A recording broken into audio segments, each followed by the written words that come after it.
Welcome world, welcome family to another episode of the EL2A Podcast. I'm your host, Jamie Gilmore Jr. To the right of me, we got Mr. Military Man, Mr. Miles Conical. How you feeling today, brother? Feeling pretty good today. Love to hear. To the right of him, we got the person that's matching me, Mr. E-Rock. Mr. Eddie Rock, how you feeling today, brother? I'm feeling good. That's my son, y'all, all right? to the right of him, we got a very special guest, Mr. TJ McCoy Jr. How you doing today, brother? I'm doing good.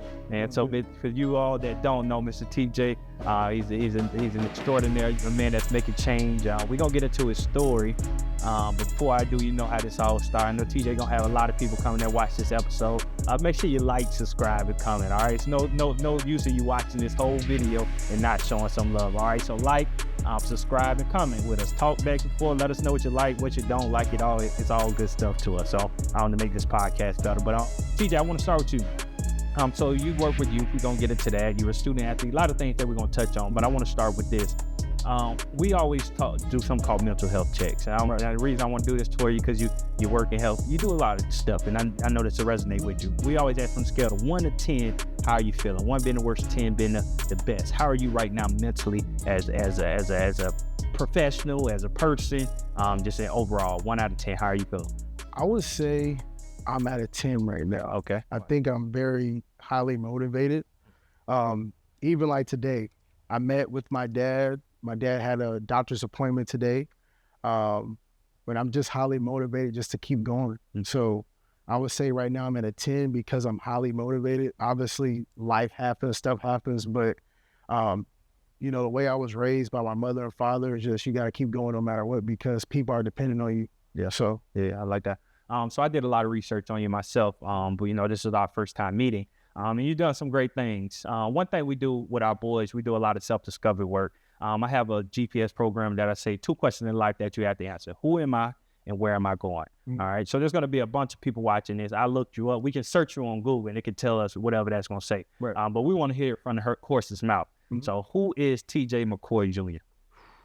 Well, I would say first and foremost, I'm Tony and Jody McCoy's son. Yeah. So I'm a proud son of my parents. Obviously, I'm a student athlete at the University of Florida. I love the game of football, but now that I'm done playing football, I love life. And my whole passion now is just making sure that youth and their families be better than they were the day before and also have a bright future. So that's who I am. I would say in one word, I'm a servant. Mm-hmm. I love to serve the community that I'm part of. Even like today, I'm serving you guys here with my time. Mm-hmm. So in one word, I would say I'm a servant. Yeah, I love that. You touch up to that student athlete thing, and I understand it because that's who I was. Mm-hmm. I always share, man, especially as a young boy, at a young age, that you pick up a ball, baseball, basketball, football. Mine so happened to be a football like yours. But when I was a young man, football shaped my identity. If you would ask me who I am, I would say I'm a football player because that was my world. It got to the point, it got so bad, like even getting older and when football was gone, I didn't know what else to do because that's what my identity was wrapped in. So for you, is your experience the same? Did you have the experience of like when you were growing up and you were chasing football with this, like, is this the only thing I could do? Because that's how I see it. It's like, this was it. Was that the same experience for you? I would say this. So I grew up, my father was a professional. So my dad played in the NFL for 10 years. He played at the University of Florida. So I grew up with the idea of like, I want to play because my dad played, but also it was this pressure, people put pressure on you, but it was this pressure of myself. I want to be better than him. Yeah. So that was kind of like my motivating thing. And then whenever, the game came to an end for me, I kind of was in that space where like, man, what am I going to do now? My whole goal was I wanted to make it to the NFL. I wanted to play for 10 plus years like my dad did. My dad played 10 years. He was able to go to the AFC Championship. And my whole thing was like growing up was like, I'm going to go win a Super Bowl ring, and I'm gonna get my dad my ring. Yeah. But that didn't happen. So it was just kind of like a thing of like, man, like, who am I? What do I do now? Yeah. And thank God I had parents. And anybody who's listening to this right now, if you're a mother or father, how you raise your kids and how you mold your kids and the information that you give them really is who they turn into when times get tough. So I was able to fall back on the things my parents taught me, the things that they instilled in me, the things that they exposed to me, to what I'm doing today. So to answer your question, yeah, I found myself in like an identity thing. Like, man, like, what am I gonna do now? This is all I worked for. This is all I wanted to do. You know, since I was in 8th grade. So now that's a pivotal thing. A lot of things you said on I want to touch, but you're giving a lot of glory to your parents, and I do the same thing. Anytime I speak, and I feel the same way. Any successful person, you're gonna look back. There was somebody, parents, somebody was there. A foundation was laid for you to be that person that you are. I'm gonna ask this question first, and I have a follow up to it. But the first question is, if you could pinpoint the most important thing your parents probably taught you that stuck with you for all your life? What is, or you could do 1, 2, or 3, however many, if it's easy to do that many. What are some of the important lessons that you learned from your parents that stick with you to today? I would say my dad gave me 4 quarters of life. So obviously he told me to always keep God first. He told me to make sure that I'm good in my academics. So not just school, but hey, know what you want to do out of life, whether business, whatever you want to do. And then also be financially smart. And then number 4, your finances. So those are like the 4 quarters my dad taught me in my life that I still hold to this day, that, hey, I always had to make sure I have a great relationship with God. I had to make sure that whether I'm in business or I'm always learning. I talked about my finances. I forgot the third one I said. Hey, you got a brain. You got a brain like me. I know. You got a brain like me. CTE is real. Nah, for real. But just the 4 quarters my dad taught me, man, like that's like how I shaped myself in today. But even if it's just other words, just hard work. Like that'd be the number one thing I would say. Growing up, like I was talking to Miles earlier, and I was saying, my dad grew up telling me stories how he was picking oranges in an orange grove. Even just telling me how my grandmother worked in a factory in Frito-Lay for 30 plus years. My great-grandmother and my great-grandfather, they were sharecroppers. So it was just kind of like, and then before them, obviously, they were slaves. So like growing up, I always grew up with that mindset of like, you owe somebody. You know what I'm saying? Yeah. You owe your great-grandmother. You owe the people before you to do right and work hard because you ain't got harder than them. Yeah. And that's really the biggest thing is like, he always instilled that to me. Hey, somebody always has it worse. Yeah. What are you going to do with your day every time you wake up? Yeah. So, yeah. Now that's cool, man. So you grew up with an NFL dad, bro. So, yeah. My dad is a welder. He's been welding all my life. And I think I got the best dad in the world. Yeah. How in the world was it growing up for a dad that really was in the NFL? Like, what did that do for you? Your confidence as a child? How did how did that make you feel knowing that your dad reached that height? He basically was a celebrity. How did that make you feel? Well, it made me feel good. I still remember a memory after my dad retired at my elementary school. He had came to pick me up, and all the kids came out of class. School was over, and they all surrounded us, and he was signing everybody's autograph. But one thing that it really did for me was give me a reality check, because it was like, you kind of think like, oh, my dad made it, so I'm automatically gonna make it too. But my dad was very honest with me. He was like, look, man, just because I made it to college don't mean you're gonna make it to college. Yeah. So I had a dad that was very honest with me. He was like, look, if you're gonna do this, you're gonna have to work hard. You're gonna have to do extra. I'm from Lake County, so I used to think I was good like in 8th grade, 9th grade, like, oh yeah, I'm beating everybody here. He was like, you're not good. Yeah. He said, you're not good unless you good in Orlando, you good in Tampa, you good in Miami. And then even we went to camps out the state, and he was like, you got to be good everywhere. It don't matter. It don't mean anything just because you're good in your city. You have to, if you're going to be the best or known as the best at your position, you have to beat people in different. You have to be the best in your state. And then you got to be able to compete. You got to be able to compete with different people that are in Texas, Alabama, Georgia, other states. Yeah. So that was a level of, because you said it also, but that was a level of exposure that most kids don't get. Right. So it's funny, one, because my son, that sounds like something, I tell my son that, as much as I see greatness in him, he's a great athlete, but got to keep it real with him. Yeah. Let him know that, know, the dedication and hard work does take is a process. There are a lot of kids that I'm sure that you encounter as well that their parents, they're not giving them that reality. And that's you're blocking that.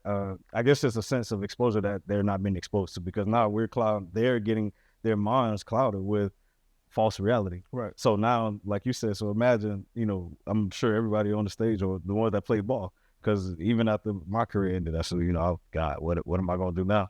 But for those kids who aren't getting that exposure, as far as being like, hey son, this is reality, and this is what you can expect if you don't make it, and if you don't put in the hard work, you got to figure something else out. Right. Those kids, they get lost, and then they end up in a system, in the cycle of the incarceration and all these other crazy things. So exposure is big, and it doesn't just have to be going to the big time games. It doesn't have to be the money and the cars. It's literally men and parents sharing the same things that your parents taught you. Right. With with being able to teach the kids that we deal with, and that's a part of exposure as well. Right. So that's so true, man. Like, for all the athletes that are listening, the biggest thing, because my dad played in like the 80s, the 90s, so like that was a whole different era, than what the era that we live in today. Right on. Those guys back then, even like the people like Coach Prime, they really loved the game. For sure. Like, they really did. Like, that's the thing that I really realized about people that played in my dad's time. It was a different era. They weren't doing it so I could be famous on stuff. They was doing it because like, I really enjoyed this. I enjoyed the grind. I enjoyed practicing. I enjoyed lifting. I enjoyed running. Yeah. And that's kind of like what my dad instilled in me. And that's kind of like, I came up in, I would say, kind of like the new era. Yeah. I grew up with Ray Lewis, like watching those guys and everything like that. Yeah. But obviously, like, I kind of, I graduated college in 2019. So I kind of grew up in the new age a little bit. Mm-hmm. But I would say that's the biggest difference that the athletes are missing today, is just really missing that desire just to play the game. Now it's just all about, hey, am I getting paid from NIL? Am I getting this? Am I getting that? Yeah. And it's just kind of like, back, I'm thinking about it when I was at University of Florida. I'm like, man, I heard the dude that was playing, he was making $500,000 for a season. Yeah, that's crazy. And I'm like, man, I started 3 years, got all SEC, I ain't getting nothing. So I'm like, I at least would have walked away with $1 million or something. But that's just not the point. My whole thing is that I would tell any young athlete today, work hard. Why? What is your why? Why are you playing this game? Yeah. I knew my why was because, my dad had cancer when I was in college. Yeah. He had cancer when I was in high school. So the reason why I wanted to play Division I football, obviously I wanted to play as my dad played, but I was like, hey, mom, dad, you don't have to worry about my education. You don't have to pay money for my education. After my dad had a bad leukemia, he had to pay big bill, $500,000. Mm-hmm. So it wasn't a thing of like, okay, son, I'm gonna pay for you to go here. It's like, no, you gotta, you gotta grind. You gotta get a scholarship, because if you want to go to college, you gotta do it. I can't do it for you. So that was like my motivating factor to playing Division I football, just to not put that strain on my parents, because obviously we were going through a lot of stuff as a family. During my high school times. How about, hey, check it out. I was thinking about it, just saying it. So with your dad being an NFL player, right, most kids would want to trade positions with you to have that 100%. Like, they will want that. Right. But they won't be willing to trade that experiences of going through that when your father's going through cancer, have to see your father go through cancer. We talk to our boys all the time. We tell them, it's everybody goes through something. Right. You get what I'm saying? And everybody want to trade position, but you got to be thankful for the life that you were given. You get what I'm saying? Because there's somebody that got it worse somewhere. Right. For your situation, when you're seeing basically overcome obstacles, seeing your dad go through that, mm-hmm, how did that prepare you for who you are today? Because I'm pretty sure that situation was tough, bro. Right. So going through those moments and seeing him get on the other side, how does that prepare you today because that's not going to be the only obstacle you have to come against. I'm sure something else will come, but I'm sure that experience of that gonna make that next obstacle like, hey, I did that, I can do this. So how is it, though? I want to hear from you. Seeing my dad go through cancer, and it's not just, he's a 2-time cancer survivor. So he had leukemia when I was in high school, my first year of college. And then when I was in college, he had Hodgkin's lymphoma. That was my junior year of college. Seeing him overcome that, and then for him to be cancer-free, 7 years later. Wow. Just really gave me the utmost confidence that no matter what I'm going through, that I can make it through anything. Because if God can save my life, save my dad's life twice, you know, anything I'm dealing with business-wise, like I own a healthcare agency. So obviously I deal with a lot of problems with, you know, consumers and trying to get clients and all that stuff, getting told no, getting told, hey, we don't have anything for you now. Or even with my nonprofit of working with kids, seeing kids go to jail, you know, seeing kids get shot and all that stuff, that helps me just get through my day, because I'm like, hey, if this man can go through this twice, not complain, and still, my biggest thing is about my father is that everything my dad's been through, he's still been able to be the same person. And I mean be the same person, he still treats people the same. He still wants to give. You know what I'm saying? He still believes in people.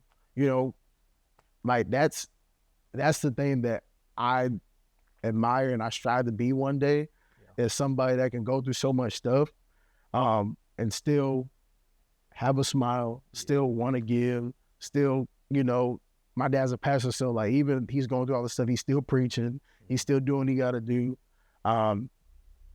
You know, that's just something that I want to be, just be consistent. And knowing that he's been through all that just gives me the utmost confidence that I can do anything. Yeah, man, I admire when I see somebody talk about their father in that light, bro. Because again, like I said, I had that experience with a father, and I know what that feels like. But it also hurts me to know that we work with hundreds of young boys that don't have that same experience. You work with youth. You know, with your with their organization, and we understand that there's a group of youth out there that just are hurting right now. Through your work, what do you think is some of the biggest problems facing our youth today? Well, I would say number one, parents. That would be number one.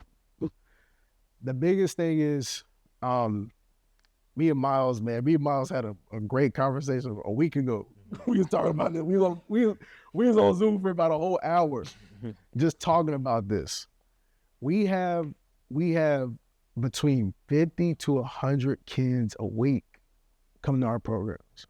Now, out of those kids, I would say about 10% of them, we seen a mom or dad pop in. Right. So we literally have kids walk to our programs, catch a ride to our programs, and we don't know majority of their parents. I would say we don't know 90% of their parents at all. That's crazy. So even just through my experience, when they come to our programs, it's structured. So when they come on to an EYP event, they come on a Wednesday night, it's structured. Hey, it's not going to be any cursing in here. It's not going to be smoking. You're not going to come here hide. You're not going to come here trying to get with a girl or a boy in here. It's structured. And the biggest thing I realize is that a lot of them are introduced to this structure when they come to my program. Yeah. So I'm more so like, your mama ain't teach you this. Your dad didn't tell you, hey, when you see somebody, say hello, shake their hand. Yeah. So small stuff like that, where it's just kind of like, who are you going home to? Like even 2 weeks ago, we had a kid come to our program, smell like marijuana, and he said, look, I didn't smoke, it's my parents. So that's why I'm like, so I'm like, this was at home. So I would say the number one problem facing our youth today is just the people that are around the most, their parents. Sure. And then their parents don't take the initiative and don't say, hey, I'm going to make sure your life is better than mine. I think that's the biggest thing that my grandmother did for my father, is that she said, hey, my life, it is what it is, but I'm going to work my behind off so you can go get an education, so you can have food on the table, so you can do the things that you need to do. I'm going to make sure you ain't out in the street. And I feel like this generation of parents, they are missing that. Hey, I may not have a perfect life, but I want my son or my daughter to be better than me. I feel like a lot of parents today are selfish, and they're like, hey, I want to do what I want to do. You know, if I want to go out with the girls, if I want to go out with the guys, that's what I want to do. If I want to drink, if I want to smoke, that's what I want to do. Right. I'm paying the bills. You do what you do. Yeah. And kids don't need that. They need guidance. They need mentorship. They need somebody to tell them, no, you can't do this. Yeah. And that's the battle that I'm finding with myself today, that a lot of these kids are getting introduced to structure at our programs. Yeah. So, and that's it. And you alluded to this earlier when you were talking about how, you know, part of your mentality is you feel like you owe your ancestors, and that resonate big with me, because even, you know, where my home is now, that, you know, I was blessed to build on that land. That land was provided because of family, you know, family that took care of something throughout all these generations, through, you know, Jim Crow and the civil rights movement, all this other stuff. And now seeing how, because they kept something going, they honored it, and they taught the descendants all the way up to me, you know, like, yeah, I benefited from that. So now I have to sit there and give down my line, down my seed line.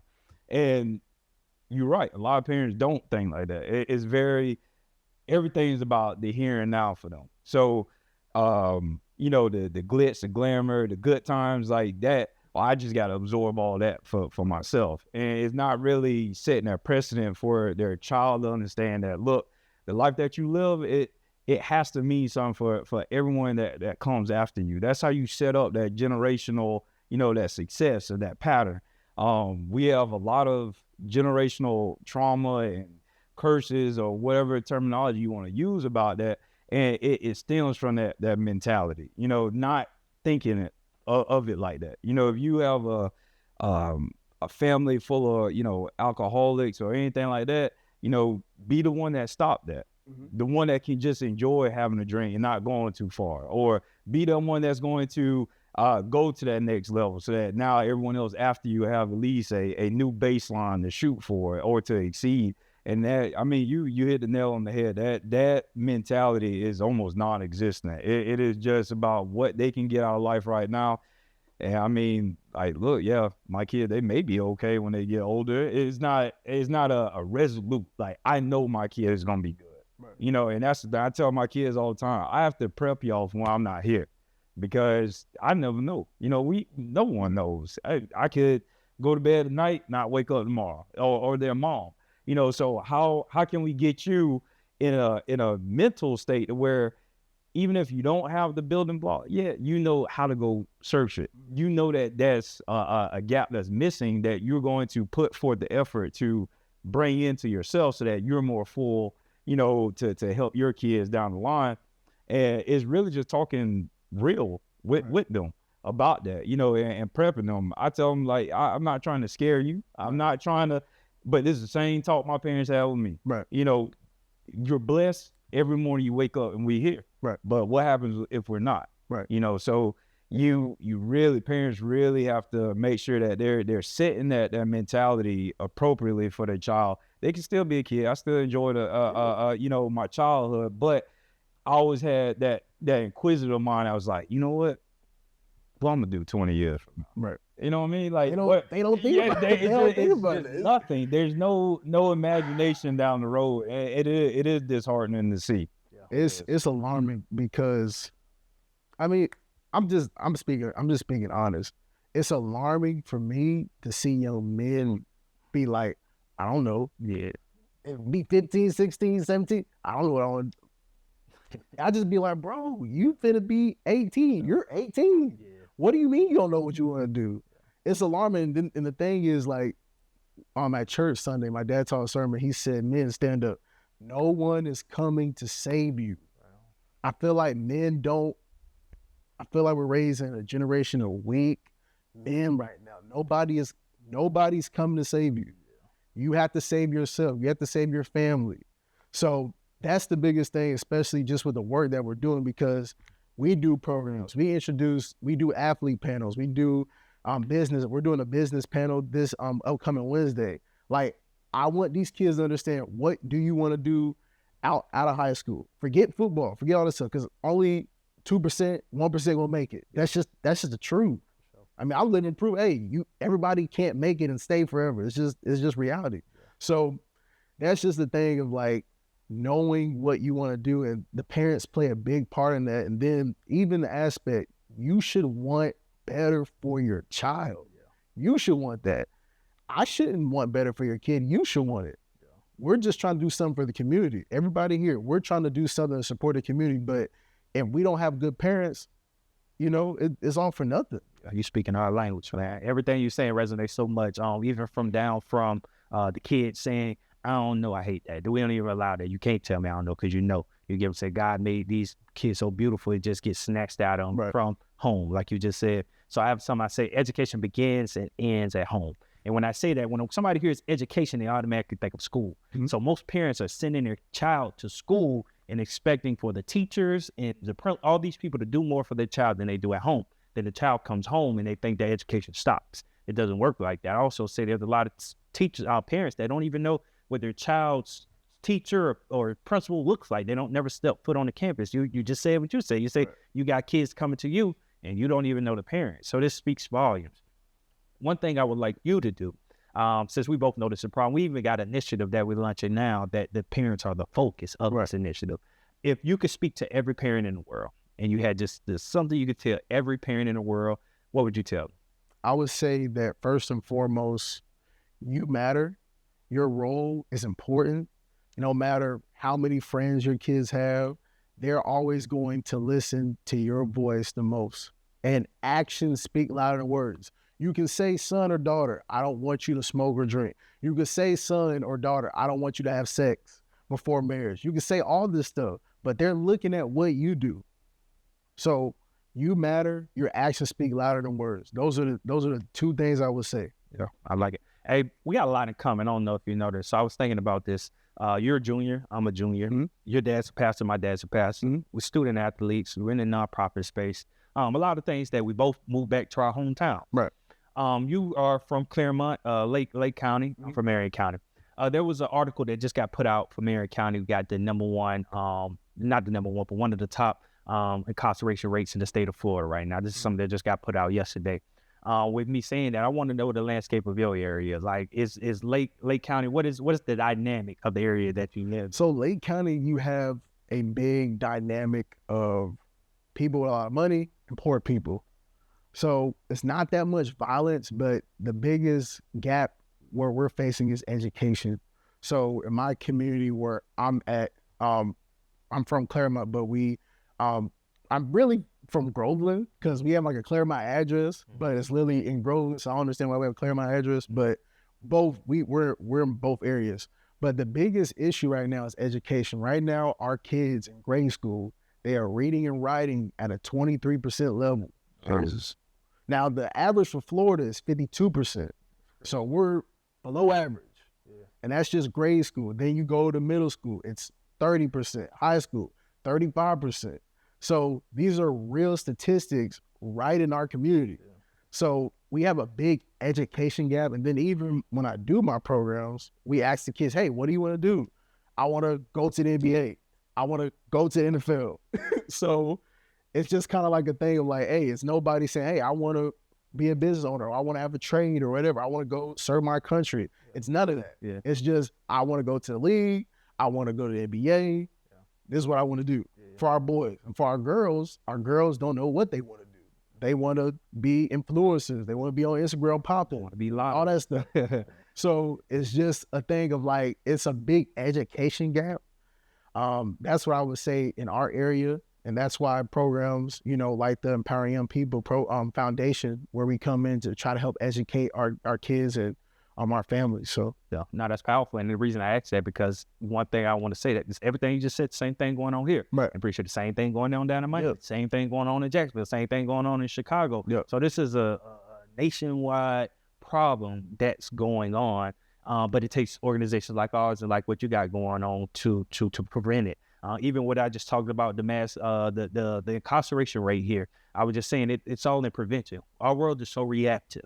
We try to wait till the problem occurred and then jump in and fix it, when you got to get in front of these things and have organization where we get in front of in the youth at the K, at the 1, at the 2, at 3 level and making change. So that's the reason I wanted to paint that picture for everybody. But one thing I do want to ask you, what made you move back to your hometown? Because for me, you know, when I left, I said I'd never come back here. I said the same thing. I said I never would come back, and I obviously life ran its course, and I ended up here, and I believe God directed my path back here. But for yourself, what made you move back to your hometown? What made me come back was I actually came back to just start training and working out.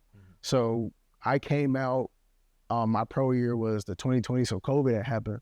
So I came home just to work out, train.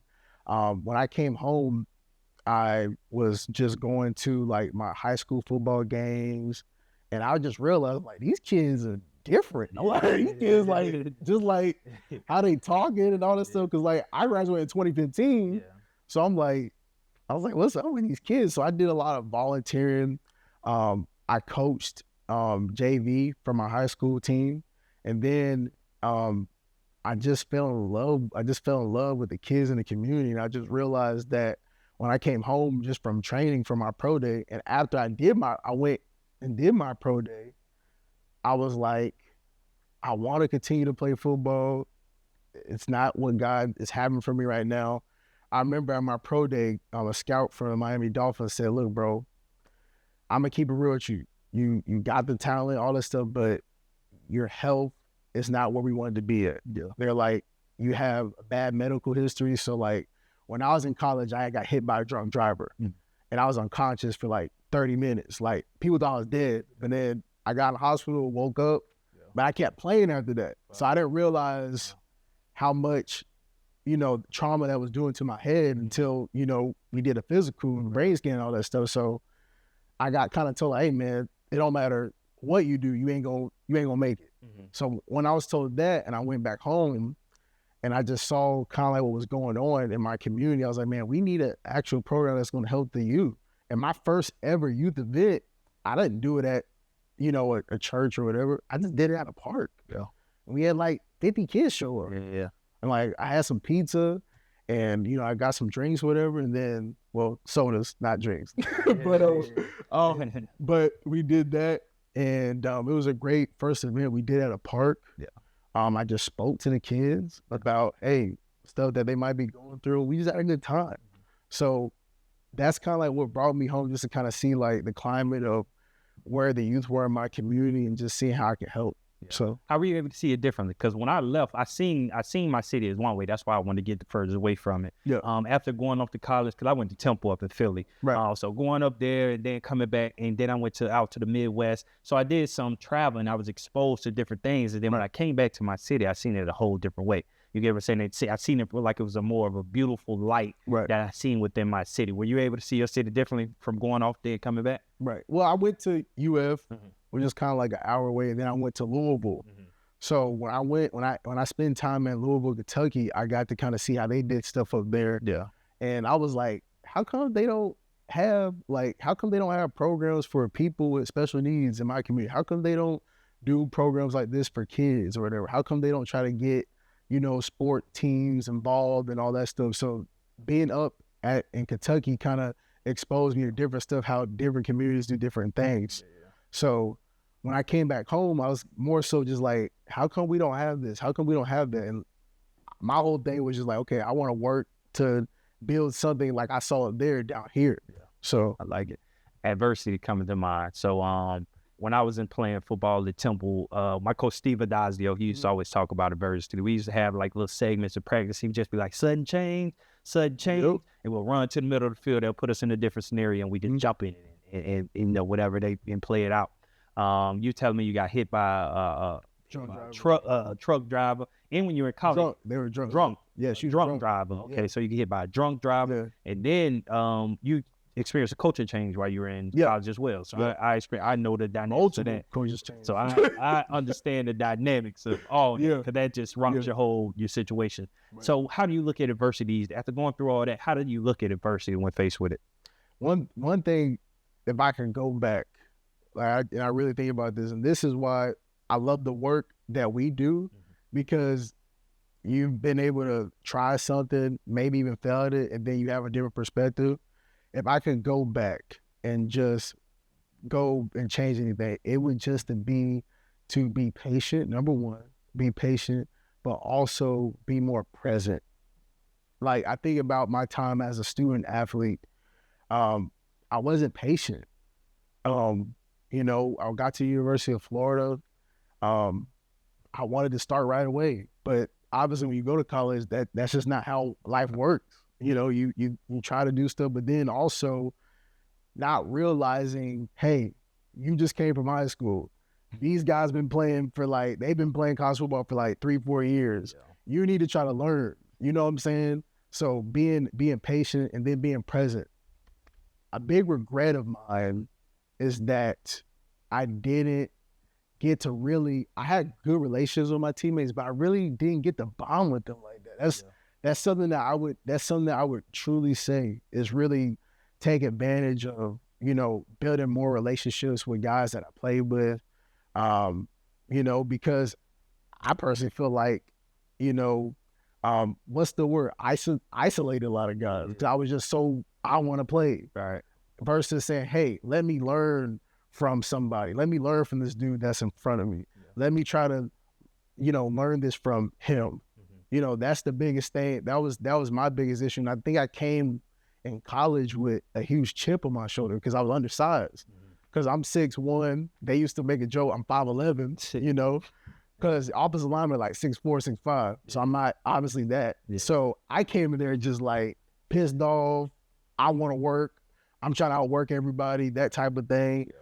But just having that tunnel vision in mind, I wasn't able to like build relationships with people that I played with. Yeah. And that's a big regret I have. You know, I still have good relationships with some guys, but specifically with my position group, I wish I would have did that better. Yeah, you know. Yeah. One thing I do, it makes me think about what I got going on. I do a segment called Connecting the Dots. Yeah, reaching back out to my college teammates, and we get on Instagram Live every Thursday.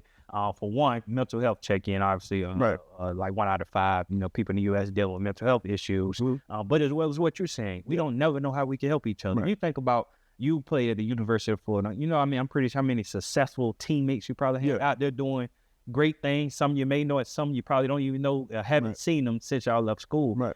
So what that network can do to what you got going on right now, especially going, because I'm pretty sure y'all had a lot of guys from the state of Florida playing on that team. So with that being said, I was thinking about it. Did you play with Freddie Swain? Yeah, Freddie. So in high school, I was thinking about that. So Freddie, he's back, right? I believe. Yeah, he said. Yeah, he said we run in the morning. So how about LaTroy Pippen? Was he? Would you team with him as well? Troy, he was my classmate. Yeah. Nah, small world. So I just made me think about that when you said that. But the teammate thing is important. But one thing I do want to flip back to, and because I think this is important, I know you have what you have going on, the father initiative that you're running. Right. So obviously we talked through this whole podcast. I'm talking about my father. You're talking about your father. I'm pretty sure you know everybody else can talk about that importance. So you ran an initiative. So can you talk about your father initiative? So we're doing a fatherhood initiative, in partnership with Kids Central Incorporated. It's a great organization here. They're located in 5 different counties with DCF, Department of Children and Families. So we're doing a fatherhood initiative just to offer dad support in 5 different counties, in Lake, Marion, Sumter, Hernando, and Citrus County. Mm-hmm. So we're just trying to offer dads in those communities that need any support. We do monthly Zoom meetings, and then we also do monthly father engagement events where dads can come free of charge. They can bring their kid. We can have a good time, whether we're going bowling, whether we're doing go-karts, whatever the activity is in those different communities to do. That's what we're doing. We're looking to grow it more because my goal is for every community to say, hey, once a month, we're going to say this is Father Day. This is going to be a day where dads get together with their kids, have a good time. So that's a big goal of mine in the 5 counties that I cover, is to get something like that going and also partner with organizations like you guys to make sure that happens. Yeah. Because even doing this initiative, you know, you see a lot of dads that been through a lot of stuff, that had cases and everything like that with DCF. And you see a lot of dads that are really wanting to right their wrongs and do better. And I'm just glad that we're able to have a group like this, an initiative like this, to offer support to them. But even dads that don't have cases, maybe you're just a dad that needs financial help. You need advice on something. You know, our monthly Zoom meetings, we have accountants, we have lawyers, part of our meetings to just offer advice, and it's all free. So we really want to spread that word out and get as many dads as we possibly can to be a part of this. Yes, and you got something going. Oh, never mind. I'm about to say this ain't gonna be out by then, but we do got something going on Saturday this week. Yeah, but this won't be out by then. I was trying to plug it, but transitioning from that, because as we get into a close, you are in the healthcare space as well. Right. So it's a master caregivers career. And I see in 2024 y'all run the Heroes Award. You got that comes from the governor. Right. So talk about that a little bit. That's not no small, thing. You can beat your chest a little bit. So talk about that. So I started Master Caregivers actually when I was in college, when I went to the University of Louisville. So I went and volunteered. It's called the Louisville Bears Recreation Center. And I volunteered there, and it was a community center that was just dedicated to people with special needs. And I thought it was the coolest thing ever. So I went there playing basketball, playing cards with the people. And that's when I was like, man, like, we don't have anything like this where I'm from. Like, we don't have anything. We don't even have a community center. So when I got home, I was like, man, how can I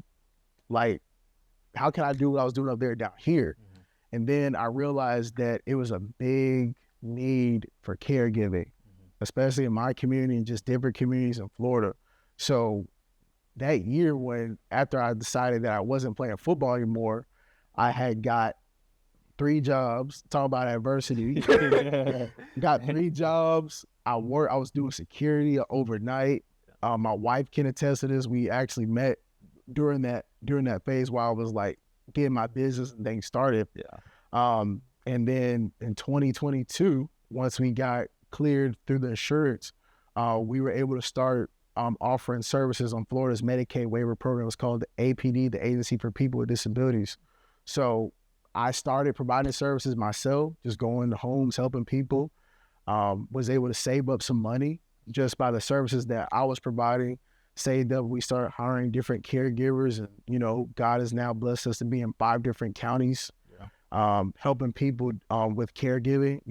Our whole thing is that we believe that just because you have an intellectual and developmental disability doesn't mean you can't live a life of purpose. For sure. So a lot of things, why I even started this in the first place, because there's a lot of fraud that goes on with Medicaid specifically and every insurance.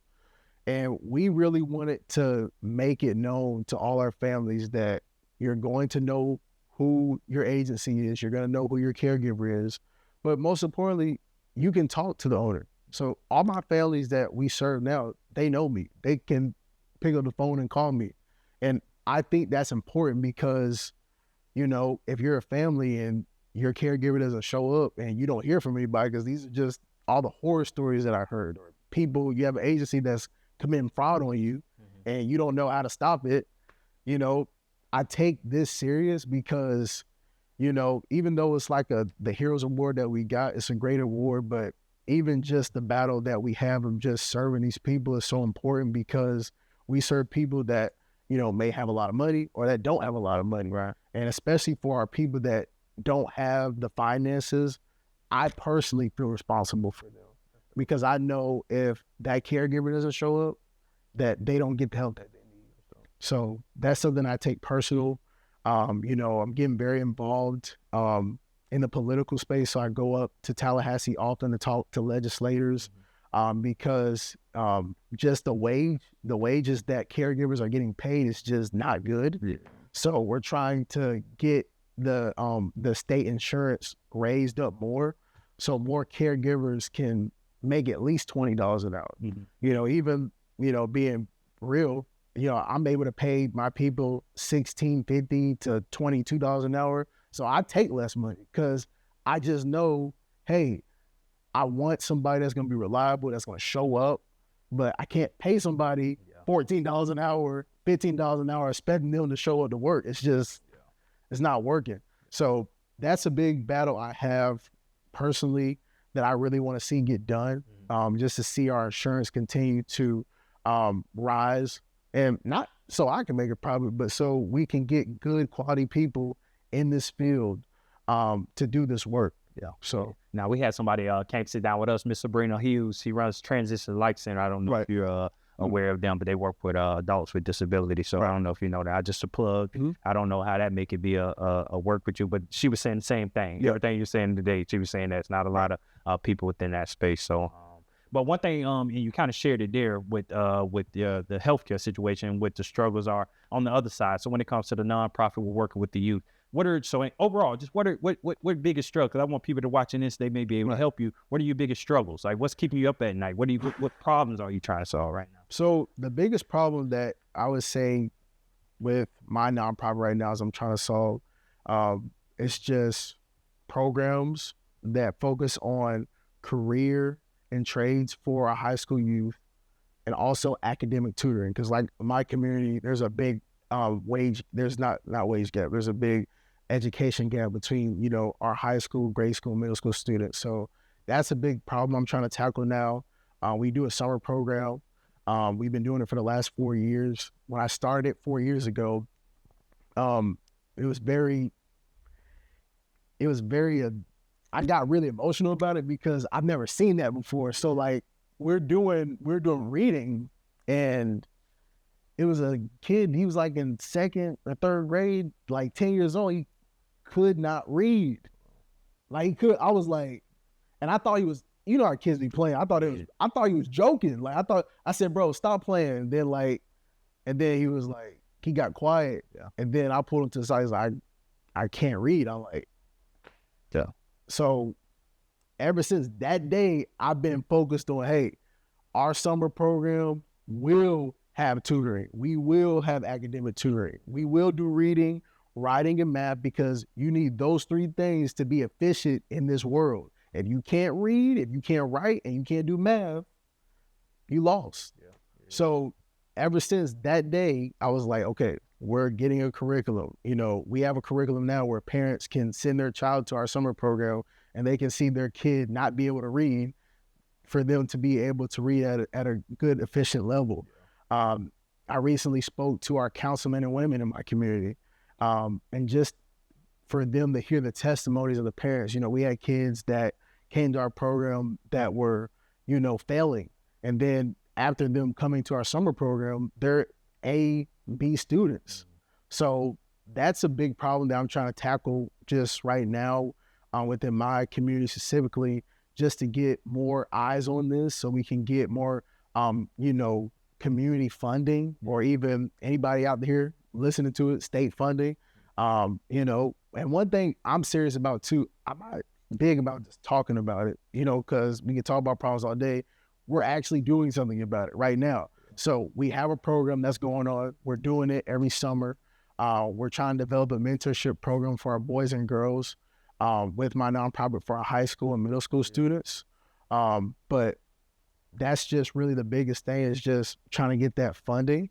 And I do understand that a lot of legislators and senators and people like that, they want to see an actual plan. And that's something that I can develop and show them the dollars behind it, because everybody wants to know where the money's going. Sure. And that's huge. And we want to show that, hey, this does get funded, that it's going to good use. Yeah. So, yeah. Now, I love it, bro. So one thing I want to tell you, bro, I salute you. Like you're saying, the experience is so relatable. Everything you're saying is relatable. Your story, what you're doing, and anything we can do to help you, bro. We here for you. One thing I do want to do, and I want to put this out there in the air so everybody hear it. I know you're doing something here this weekend, but I would like for us to come down to your area and do something. Is that partnering with y'all in y'all space and do something with the youth down there, man? I would love for us to put together what that looks like and make that happen, man. It's something we could do before the year, for sure. So I would love to make that happen. But man, again, I salute you, man. Keep going. We won't call away anything we could do to help you. Just let us know, man. Yes, sir. Fellas, y'all got anything else for before we get up out of here? To keep pushing, bro. I know we know things not gonna be no easier than what it already is, but you spoke on it at the beginning, bro. You already got it. You got that upper and you got that exposure at a young age that's gonna keep you pushing. So if nothing else, to keep pushing. Yes, sir. Thank you. You already know. You already know. You already know, man. So anytime it's getting crazy down there and you need to call, man, you already know. Just hit me up. Well, I appreciate it, man. Yeah. For you, we appreciate you, man. So we always end it off with, I guess, like any parting words you got before we leave. We're gonna have you look into this camera, and I usually direct you, but I ain't even gonna direct you. I'm gonna let you you fit it however God leading you right now, man. You can end the podcast. Just look me in the eye, tell the people what you want. Obviously, tell them where they can find you and stuff like that as well. Yep. But it's on you, man. Yep. So you can find me on Instagram at TJ McCoy __. Both our pages, empowering young people on Instagram, and then Master Caregivers on Instagram as well, if you want to see all the stuff that we're doing. On Facebook, it's Empowering Young People Foundation, and on Facebook is Master Caregivers on Facebook as well. Before I close, I just want to just give a huge shout out to, first and foremost, my Lord and Savior Jesus Christ, my father and mother, Tony and Jody McCoy. Thank you guys so much for giving me life, because I wouldn't be here without you guys. I want to thank my wife, Mariah McCoy, for being obviously my rock, and just a foundational part of my life. I couldn't do what I do every day without you. And just shout out to all my family, my cousins, my aunts and uncles. That boy about to do a whole, hey, shout out to everybody. Shout out to everybody. Lake County. Yeah, shout out to Lake County, Groveland. But no, this has been a great experience. And one thing I just say, one word, is just work hard. Work hard. That's it. Work hard. Don't give up. And keep fighting. I love it. Hey, you know what y'all got to do? Hey, like, subscribe, comment. Make sure you right now stop what you're doing. Like, subscribe, comment. I got to get that in before we get out of here. All right, but we'll see y'all next time. Peace. Peace.